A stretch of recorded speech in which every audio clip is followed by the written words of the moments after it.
On February 22, 2026, the United States government helped kill the most wanted drug lord in Mexico. They provided the intelligence. They shared the surveillance data. They built the target package. They gave the green light. And when Nemesio Oseguera Cervantes alias El Mencho bled out in the back of a Mexican military helicopter somewhere over the mountains of Jalisco, the White House celebrated. The President of the United States called it a historic victory in the fight against transnational organized crime. Administration officials appeared on cable news calling it the most significant blow against the drug cartels in a generation. The DEA issued a statement praising the operation. Press secretaries stood behind podiums and talked about justice and accountability and making America safer. But here is what they did not tell you. Within 72 hours of El Mencho's death, Mexico was on fire. Not metaphorically, literally on fire. Cars burning on highways across 6 Mexican states. Supermarkets set ablaze. Government buildings attacked. Roads blocked with flaming barricades for hundreds of kilometers. Public transportation shut down in multiple cities. Hotels locking their doors and telling guests to stay inside. Embassies issuing emergency alerts. 21 National Guard members killed. 18 soldiers dead. 3 officers fallen. 13 more wounded. Civilians caught in crossfire. Families hiding in their homes afraid to go outside. Children unable to go to school. Businesses destroyed. Communities paralyzed by fear. And that was just the first 48 hours. What followed in the weeks and months after was far worse. A civil war inside the CJNG as rival factions fought over the empire El Mencho left behind. A surge of violence across Mexico that made the previous decade look peaceful by comparison. Fentanyl production that actually increased as competing groups raced to generate revenue. A humanitarian crisis in multiple Mexican states. And the complete collapse of security in regions that had been held together only by the iron discipline of the man the United States helped eliminate. This is the story that the White House does not want you to hear. The story of how the decision to kill El Mencho was not the strategic masterstroke they claimed it was, but potentially the worst foreign policy decision of the current administration. A decision that was driven by domestic politics, not strategic reality. A decision that ignored every lesson of the last 3 decades of the drug war. A decision that has made Mexico more dangerous, America less safe, and the drug crisis worse than it has ever been. This is the story of how the United States government helped light a fire and then watched Mexico burn. Let us start with the decision itself. Because to understand why the aftermath has been so catastrophic, you have to understand the thinking or the lack of thinking that went into it. The intelligence that led to El Mencho's location did not appear overnight. It was built over months of painstaking work. The Joint Interagency Task Force Against Cartels, a structure operating under U.S. Northern Command, had been assembling a target package on El Mencho for years. They tracked communication patterns. They analyzed logistics movements. They monitored financial flows. They cultivated informants. They used satellite imagery and signals intelligence. And when they identified the opportunity, the romantic visit to the cabin in Tapalpa, they moved quickly to share that intelligence with Mexican authorities. But here is the critical question that nobody in Washington seems to have asked. What happens after? What happens when you kill the leader of the most centralized, most disciplined, most militarized cartel in Mexican history? What happens when you remove the one man who held together an organization operating in over 40 countries across 5 continents? What happens when you create a power vacuum inside an army of thousands of heavily armed fighters who suddenly have no clear chain of command? The answer was predictable. It was not just predictable. It was predicted. For years, security analysts, intelligence experts, and academic researchers had been warning that the kingpin strategy, the approach of targeting cartel leaders for arrest or elimination, was fundamentally flawed. They had decades of evidence to support their argument. When the Colombian government killed Pablo Escobar in 1993, the Medellin cartel collapsed, but the drug trade continued and eventually migrated to Mexico, creating the very cartels we are dealing with today. When the Mexican government arrested the leader of the Gulf Cartel in 2003, the organization fractured and gave birth to Los Zetas, one of the most violent criminal groups in history. When El Chapo was arrested and extradited, the Sinaloa cartel split into warring factions, and the resulting violence killed thousands. When El Mayo was captured in July 2020, the Sinaloa cartel erupted into civil war, and Culiacan became a war zone. Every single time a kingpin has been removed, the result has been the same. Not less violence, but more violence. Not weaker cartels, but fragmented cartels that are harder to track, harder to negotiate with, and more willing to use indiscriminate brutality. The pattern is so consistent, so well documented, so thoroughly analyzed that it has its own name in academic literature. The Hydra effect. Cut off one head, and two grow back. The United States government knew this. The DEA knew this. The intelligence community knew this. The National Security Council knew this. There are classified briefing documents that explicitly warn about the consequences of removing a centralized cartel leader without a comprehensive plan for managing the aftermath. These briefings were prepared by career intelligence analysts who have spent decades studying Mexican organized crime. They were shared with senior officials. They were available to the president and his national security team. And they were apparently ignored. Why? Because domestic politics demanded a win. The fentanyl crisis had become the defining public health emergency in the United States. Over 70,000 Americans were dying every year from fentanyl overdoses. Parents were burying their children. Communities were being devastated. The crisis was dominating news cycles and town hall meetings and congressional hearings. The American public wanted someone to blame, and they wanted someone to do something about it. The cartels were the obvious target, and El Mencho was the biggest cartel leader still standing. Killing or capturing him would be the ultimate trophy. A visible, dramatic, undeniable demonstration that the government was taking action against the people responsible for poisoning America. It would play well on cable news. It would generate positive headlines. It would give the president something to point to when critics accused him of being soft on the border or weak on drugs. The political incentives were overwhelming. And so the decision was made. Share the intelligence. Support the operation. Help Mexico take down El Mencho. Celebrate the victory. Deal with the consequences later. The problem is that the consequences arrived immediately. And they were devastating. Let me walk you through what happened in the weeks and months after El Mencho's death, because the American media largely stopped covering this story after the initial headlines faded. They reported the kill. They reported the celebration. They moved on to the next news cycle. But in Mexico, the nightmare was just beginning. The first 72 hours were characterized by the narcobloqueos, the coordinated campaign of urban terrorism that the CJNG launched across multiple states. This was expected. Every major cartel operation in Mexico triggers some form of retaliatory response. But the scale of the CJNG's response exceeded anything that had been seen before. The violence was not limited to Jalisco. It spread to Guanajuato, Michoacán, Nayarit, Aguascalientes, Tamaulipas, and eventually to states across the country. The Mexican military deployed thousands of troops. Highways were shut down. Cities were locked down.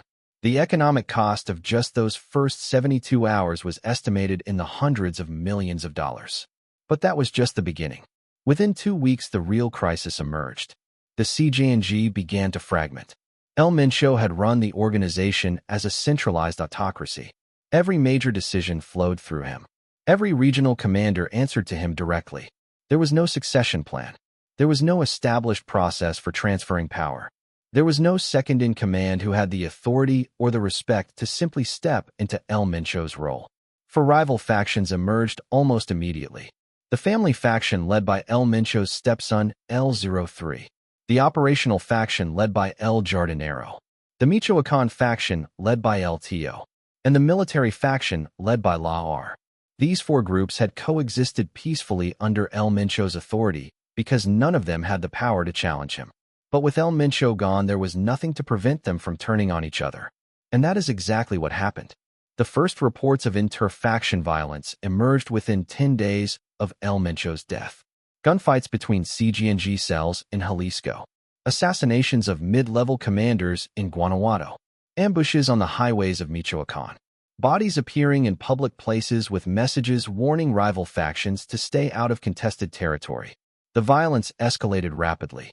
By the end of the first month, homicide rates in CJNG-controlled states had increased by over 40% compared to the same period the previous year. In some municipalities, the increase was over 100%. Mass graves were discovered in rural areas as factions eliminated rivals, and disposed of the bodies. Entire communities were displaced as armed groups fought for control of strategic locations. The Mexican government was overwhelmed. They had anticipated some level of violence following El Mencho's death, but not on this scale. The military was already stretched thin from operations in Sinaloa, where the civil war triggered by El Mencho's capture 18 months earlier was still ongoing. Now they had to simultaneously manage a fragmenting CJNG across half a dozen states while maintaining security in the Sinaloa conflict zone and protecting civilian populations in both areas. They did not have enough troops. They did not have enough equipment. They did not have enough intelligence assets. And they were losing personnel at an alarming rate. And here is the part that should terrify every American. The fentanyl did not stop. It did not slow down. It did not decrease by even 1 percentage point. In fact, it increased. Because the fragmentation of the CJNG created perverse incentives for increased drug production. Each rival faction needed revenue to fund its military operations. The fastest way to generate revenue was to produce and ship more drugs. Fentanyl production in CJNG-controlled labs actually accelerated in the months following El Mencho's death. Competing factions raced to move product across the border to generate the cash they needed to buy weapons, recruit fighters, and bribe officials. The result was more fentanyl on American streets, not less. More overdose deaths, not fewer. More grieving families, not fewer. The operation that was supposed to strike a blow against the fentanyl crisis had the opposite effect. It poured gasoline on the fire. And the United States government had no plan for dealing with this outcome because they had not seriously considered it. They had focused entirely on the tactical objective: kill or capture El Mencho. They had not developed a strategic framework for managing the aftermath. They had not coordinated with Mexican authorities on a comprehensive post-operation security plan. They had not prepositioned resources to help stabilize the affected regions. They had not prepared for the possibility that removing El Mencho would make everything worse. This is not hindsight. This is not Monday morning quarterbacking. These were foreseeable, predictable, well-documented consequences that the United States government chose to ignore because the political benefits of killing El Mencho outweighed the strategic costs of dealing with the aftermath. The president wanted a win. He got a headline. And Mexico got a catastrophe. But the consequences did not stay in Mexico. They crossed the border.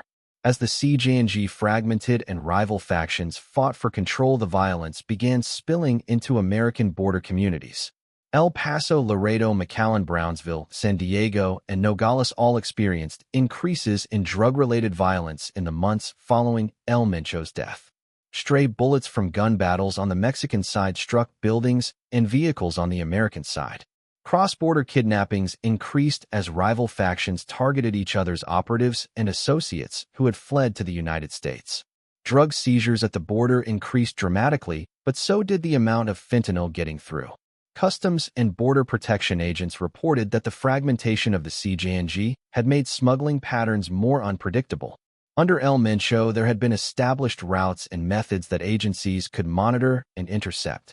With multiple factions now operating independently, each using different routes, different methods, and different timing, the challenge of intercepting drug shipments multiplied exponentially. American communities along the border lived in a state of heightened anxiety. Parents were afraid to let their children play outside. Businesses near the border saw revenue decline as customers avoided the area. Local law enforcement agencies were overwhelmed by the increase in drug-related crime and violence. And the federal government provided virtually no additional support. The president, who had been so eager to celebrate El Mencho's death, was conspicuously silent about the chaos that followed. There were no press conferences about the surge in border violence. There were no prime-time addresses about the increase in fentanyl seizures. There were no emergency aid packages for border communities dealing with the fallout. The celebration was loud. The consequences were quiet. And the people who bore the cost were not politicians in Washington or intelligence officials in Virginia. They were ordinary people on both sides of the border who were caught in the crossfire of a decision they had no voice in making. Let me also talk about the diplomatic damage, because this is another dimension that the American media has largely ignored. The operation that killed El Mencho was officially described as a Mexican operation. Mexican soldiers conducted the assault. Mexican helicopters provided air support. Mexican special forces pulled the trigger. But everyone knew that American intelligence was the backbone of the operation. Without the surveillance data, without the signals intelligence, without the target package built by U.S. agencies, the Mexican military would not have known where El Mencho was. The Mexican government was publicly grateful for the cooperation. President Sheinbaum congratulated her military and acknowledged the bilateral cooperation with the United States.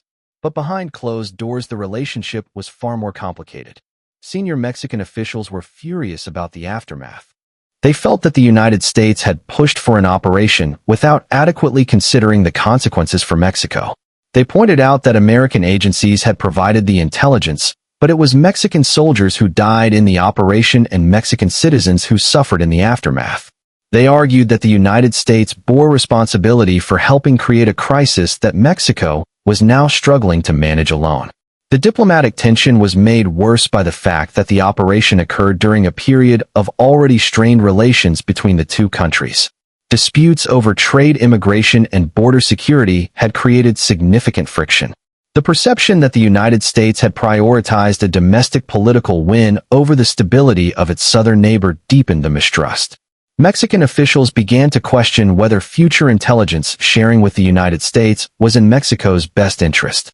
If American intelligence led to operations that created more problems than they solved, why should Mexico continue cooperating? This sentiment was not universal, but it was growing, and it threatened to undermine the very bilateral cooperation that had made the El Mencho operation possible in the first place. The irony was painful. The United States had used intelligence cooperation to achieve a tactical victory, and that tactical victory was now threatening to destroy the cooperative relationship that made future operations possible. There is also the human rights dimension that deserves attention.